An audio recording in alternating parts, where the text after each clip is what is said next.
I can't quite believe that I've interviewed 100 people, almost 200 episodes on my podcast and YouTube. And I feel that I've learned so much from all the people I interviewed. I feel incredibly grateful to have had the privilege to speak to so many people that know so much and to learn from them firsthand. So it's quite difficult to summarize all the learnings. I'd invite you to check out some of the episodes and interviews that inspire you. But I have found a few key things that I've learned that I've seen as a pattern for all these people that I've interviewed. One of the first ones is the fact that no matter how impressive someone comes across, or no matter how interesting and inspiring and smart someone is, they're always working on something and they're still improving and growing. This is something that's really interesting where you get to speak to some people that maybe you put on a pedestal or you look up to, and then you speak to them off air and you realize they're also struggling with balance, or they're also struggling with their business. Or some people that I saw as extremely successful who said they weren't making ends meet and they didn't know how to have a financial business that was viable. And you think, oh wow, these people have struggles just like everyone else, whether it's financial or balance or their relationship.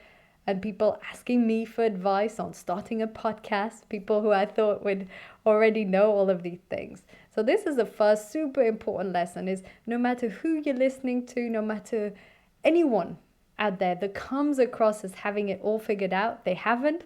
No one has it all figured out. Everyone's a work in progress. Everyone's constantly improving. And it's not because they speak in a knowledgeable way about certain topics that it means that they're an expert on everything in life. Again, sounds obvious, but when we put people on a pedestal, we can forget that they're also working on different things, different topics. They have their own struggles. And some of them were even going through very hard personal circumstances. And this isn't something that necessarily you can see or hear on a podcast. So that was one of my first lessons learned. And I feel it's absolutely essential to keep in mind, no matter who you're talking to, they also have stuff going on. They're also working on their own projects, on their own concepts, and they have their own struggles. And then there were a few key practices that came up time and time again with all these high performers and leaders. There were a few things that they were always very mindful of. One of them is the people I interviewed, at least, all had high energy. And higher energy is something that you cultivate. It's not just innate.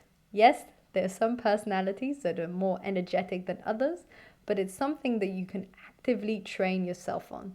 This is why it's one of the high performance habits by Brendon Burchard, because it's a habit that high performers work on, continuously cultivate and improve. The way they did that, for most part, was linked to exercising, or was linked to, getting enough sleep, eating the right types of food. Nutrition came up quite often, but also being connected to this mission, this vision, and having a passion for what they're doing. This also translates. You can hear when you're talking to someone that they're energized and passionate about what they do. If you feel that you want to work on your energy, that this is something that you're lacking, I've done lots of different episodes on this, but I'd invite you to do a brief overview in your life. What energizes you? What drains you? And what are some of your energizing practices around exercising or sleep or nutrition? And looking at maybe how can you better connect with this vision, this mission, and your aspiration, because this has a deep impact on how energized you will feel, especially on the days where you're tired or you can't be bothered or you come back from holiday. Then having this passion, having this vision will really help you to have great energy. One interesting topic that also came up was around peer groups. And I found that most high performers and leaders have a very strong peer group and have a very strong community that they're part of or that they've built.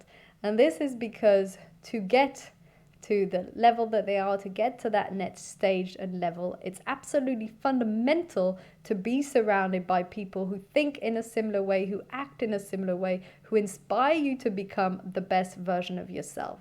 And I know that for me, a great part of this peer group was actually the people that I was interviewing. Having the privilege to interview people weekly, bi-weekly, regularly on certain topics such as, high performance habits and flying in your zone of genius and mindful self-discipline.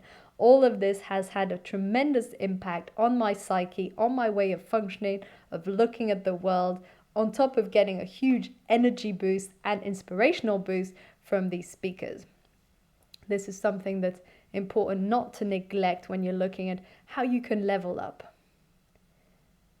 Interestingly enough, those things aren't the only pillars or the only aspects that really matter, right? So it's great to have fantastic energy. It's great to have a peer group that supports you or community you're part of. But what matters most is to be working in your zone of genius. And this is an episode that I covered with Danielle McLeod, which is flying in your zone of genius. And this is something that came through in the different episodes, in the different interviews, is that most people were working in their zone of genius. And your zone of genius, for those of you who aren't familiar with the term, something that's covered also in the book, The Big Leap, this concept is around doing something you love and that you're really good at. So it's something you're excellent at doing, but you also love and you're passionate about it. In some ways, it's one of the blocks of the ikigai. So the ikigai is what you love, what you're really good at, what the world needs, and what the world can pay you for. So that first part of what you're really good at and what you love, that's your zone of genius. And from the people I interviewed, I could just tell that was their thing. They weren't just doing this job because why not, or it's fun, or they get well paid for it. They were doing it because it was their zone of genius, because it was the ikigai. And this filled them not only with that energy, but also with that purpose and mission and meaning behind what they were doing. So I invite you, if you want to feel more fulfilled in your life, to look a bit closer at what could be your zone of genius, and then how you can tie with ikigai, which is how you can contribute this to the world. So let's say your zone of genius is writing, and you just write some short stories on the side that you don't publish and don't show to anyone. And then during your day job, you're a data analyst, and you forget that your zone of genius is creative writing. Then how can you tie creative writing and use it to contribute on a greater scale? Because this is where you're going to thrive. This is where you're going to get excellent. This is where you're going to get more paid for it. This is where you're going to feel more fulfilled and enjoy and be in flow, because it's aligned and it's who you are and it's your strength. So you're working on your strength and not just something you're quite good at and trying to improve. This is something I noticed with all the high performers and leaders that I interviewed. They were flying in their zone of genius. They were energized. They were working with purpose. And they had a peer group and community that also helped them and supported them to go to that next level. Those are some of the fundamental traits that I thought from the 100 people that I interviewed. And there's so many more. And I could go on probably all day around how they manage their time and how they've learned to say no and have boundaries, how they're able to prioritize and shift their perspective, and also how they're great at leading themselves, leading their emotions, being able to be fully present while they spoke and they exchanged, handling change and difficult transitions, being able to master complicated or challenging conversations. Those are all traits that I've found from all the high performers and leaders that I've interviewed, and many, many more. I'd also be curious to hear from the interviews that you've heard, what are some of the traits that you've picked up on that seem to show up in all these high performers and leaders?